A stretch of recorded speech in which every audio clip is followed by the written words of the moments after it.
just sort of tell me for tape your story, but just the since I was born, or well, if it's relevant. When do you? I mean, I quite like to know people's influences. You know, if you had a difficult upbringing, or that sort of thing. If it's relevant, right? To be fair, yeah, I think it would have a relevance probably in the person I, especially, is right. Look at my family history. Both of my family, they're the poor relatives of what it used to be an aristocratic family. The things, what it was like, especially after Italy was unified, there was nothing left. All it was left, a lot of land. Yeah. And my mother's family, on her mum's side, they carried on being okay till even after the war. And then, between heirs and after everything got reduced to next to nothing. Whether on her dad's and my maternal grandfather, they, I don't know, there was nothing there. The struggle. Yeah. He was a barber, but for some reason, which I need to discover why, he's from inside. Although I was born in Monza near Milan, my family comes from the deep south of Italy. It's Calabria, very rural area. Still is full of organised crime. One of the enclave of the mafia groups. They control part of the world. Yeah. Unfortunately, and suffered a lot of immigration. But for some reason, my maternal grandfather's family, they had this nickname. Everybody knows each other by nicknames. Okay. Nobody knows the surname. Your so-and-so, his sons, and they used to be called the Earls. And that's what. So there was my great uncle used to say, because we descend from this noble family and blah blah blah. But there was no trades or any money inside. There was a lot of houses and land. I can tell you this much. There still is. We got a lot of lands everywhere, completely worthless. Nobody's looking after it. Oh. It's a shame, and you wouldn't really do a business. Area. Yeah, very beautiful, very raw. Nobody would do anything with that land down there because they're scared that the organised crime is going to get it close onto you. If it looks good, we'll have that. Yeah. And so my mum had a difficult upbringing because my paternal grandfather was a very heavy-handed man towards his wife, and he changed eventually. I bear his name. I was named after him.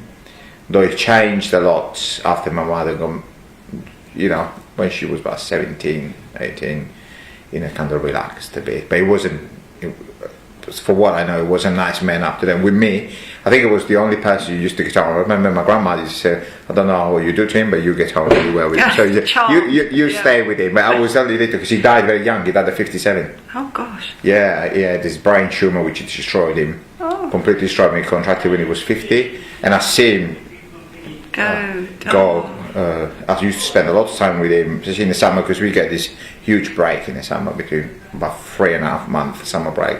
So I used to stay with him. I used to go, although he was a barber, he was everything. His shop, it was a barber, but he had the public phone, the newspaper shop, the station. Thing. And there was nothing there. He used to be a dentist as well.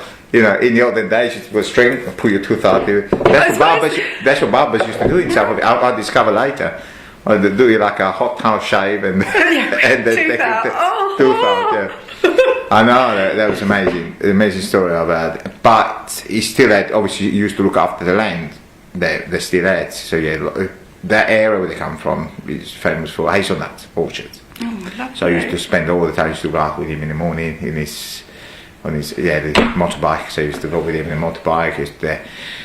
I did have some very bad experience, like having to kill a rabbit or having to cut the throat to a pig. I was going to say, it sounds so rural and idyllic until the throat until what farmland life is like. Yeah, that's what it is. There was no shops, so so if you wanted like your salami and ham, you make it yourself. So which is in a way, I learned a lot at about 6 years old to cut the pig throat because so much, isn't it? It is quite a lot.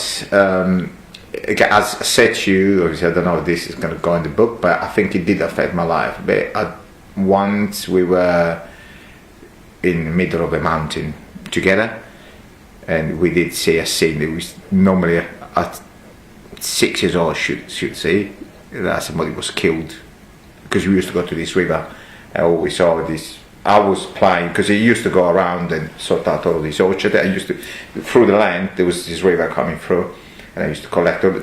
It looked like granite stone. I call it granite stone, but maybe it's quartz. I don't know what it was. I used to collect them all, and all I remember seeing this man getting shot, and the other one cut him into pieces. Sorry, I know that. No, gosh, no. Do you think that's like organised crime? Yeah, it would be organised crime. We never went back to that spot, to the land. We never. There was no, because all I remember, my grandfather grabbed me from behind. Felt it. There was no word said because nobody talks about these things. No. Down there, especially in that, these days you talk more, but it's back then. It's like it's nothing happened. Did he talk to you about it? No, nothing. It's these things you don't talk about. That's the culture. They're probably, in a way, even these days, nobody really discuss. Or if you see some, there's terrible events, which you can't imagine Hitler being like that. No. But it is. Yeah, no. It is. No, and, so that to me, I kind of blanked it off for years. I've never discussed it with anyone. My wife knows. Never discussed with my parents. Can you still see it quite vividly? Yes, I remember. She was like, now I will remember the river. I remember the grey bits of stones that I was collecting. I'm probably like 6 years old, and I don't remember my grandfather's face, but I remember him grabbing them back. Because obviously you don't want anybody to know that you saw anything. No. Because they probably wouldn't come after me. They probably would come after him. Yeah. Goodness. So, after you don't say anything, doesn't mean they would have killed him or killed us, but we want to make sure there will not be this possibility of anything will be said. And nothing was ever said. I really don't know whatever happens if police ever got involved. Well, must be the police at some point would have got involved. Not that they found the body, because I don't believe they would ever find the body, but because somebody would report a missing person somewhere. So you didn't talk about it, but you think it had a profound... I mean, it would have caused... I would imagine it because, and what you'll understand more as I talk along, is... so there was again, I was super close with my grandfather, really, really close, in a sense that... because I think he was horrible to his kids. And I was bearing his name, so, that's a big thing. Yeah, for that noise. And I was able to listen to him, and I was talking to him. He used to teach me stuff like fishing or hunting and things like that. So he probably things he never did with my uncle, which is my dad's brother, my mum's brother. And then he died at 57, unfortunately. But I was looking up. I was always spending time, even when he was dying in his bed. I was always sitting next to him, talking to him, and he used to ask me, or caress my hand, because he liked to feel somebody older. It's quite a sad story. It is sad. It's such a complex person, isn't it? Very, very, very. But then again, his father was a horrible man.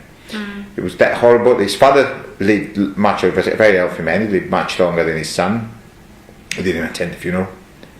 His father was the type of person, again, very archaic, that he would come home for dinner. There's one thing my family never missed, is food.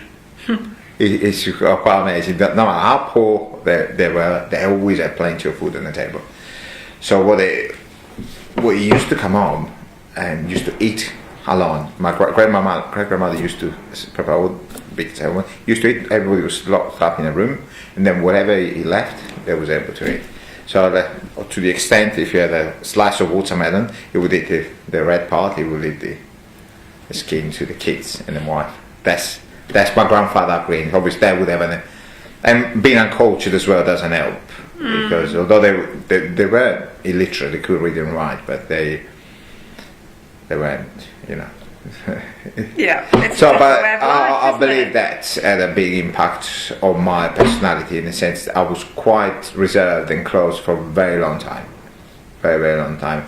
And even now, sometimes I struggle to talk. I don't even know how you're here, but probably because I don't know you. Exactly. That's probably why. That's one of the arguments we have always with my wife. She says, "Oh, you don't tell me anything. What's going on?" Like, yeah, but come on. Come on. I just put a new car, by the way. Yeah. I'm one of them, but I don't think he's doing anything bad. It's probably because I think that particular episode, because my brother's completely opposite of me. He just I don't know. I just sometimes feel like I'm under investigation. If you know what I mean. You ask me, I can say, "Oh, why are you drinking that tea?" So, what do you want to know? Yeah, what? Yeah, I know exactly. I don't show it that much. Yeah. I don't show it, but sometimes I still feel. That's what I say. Until this day, I feel that kind of knot in my stomach. Yeah. Because probably I should not say anything. Although I talk a lot, but you'll find out that I do talk a lot. No, that's fine. But it's just what you say. My dad's side, they used to be farmers. They're very, very big farm, up to like 2,000 pieces of animals, sheep and goats mainly down there. And then there was what now we know is a mad cow disease in the 60s. Oh, wow. But back then nobody knew what it was, or the animal died. So my dad, at the age of 8, emigrated with his dad to Milan to work and left his mum and brothers and sister behind because they had nothing left. Literally within the space of a few months. My father is the type of person, that's what he got a big impact on me in terms of the work ethic, because my father is somebody that started working when he was 4 years old. Wow. Well, you would if you're on a farm, wouldn't you? But God, and he only attended primary school, and even then, the last 2 he was still working when he immigrated to Milan. So he's a person that when he was 12 years old, he used to labour for a tiling company, and he used to ride his bicycle to go to work, which, okay, that's fine, it's quite a nice thing. Yes, not when you do 60 miles each way. 60? 60 miles, do 120 miles back, yeah. At the age of 12? At the age of 12, from southeast Milan to Lecco, but the lakes are... That's a work ethic. I'm impressed. That's, when my father, and he never had a day off until the day he got engaged. He was 23. From the age of 8, he was 7 days a week. How you haven't even time to court your poor mother? But to be fair, back then, it's not arranged wedding, but he was like, said, "Oh, this is beautiful girl, and you want to meet her?" So my father, at the age of 23, went back to his village in the south. He didn't go back at all. And he met my mother for the first time. It wasn't like, "Oh, you need to marry her," but they said, "This is single beautiful, you want to meet her?" So my granddad, the crazy one, the one I bear the name of, he was very happy that he always loved my father.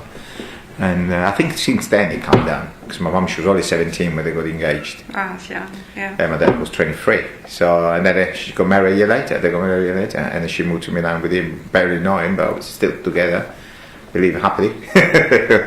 Like to think. I like to think. And all it was for my dad is like just work. I was working. My dad is 70, he retired last year. He had his own business, a butcher in the end, because he started to be a bricklayer, carpenter, did everything could possibly. To make you, when I was at school in Milan, I went to, I used to have like summer jobs and stuff like that, because that was the thing. That one thing, my house was no fun. The fun was like washing the car. The fun was like cutting the grass.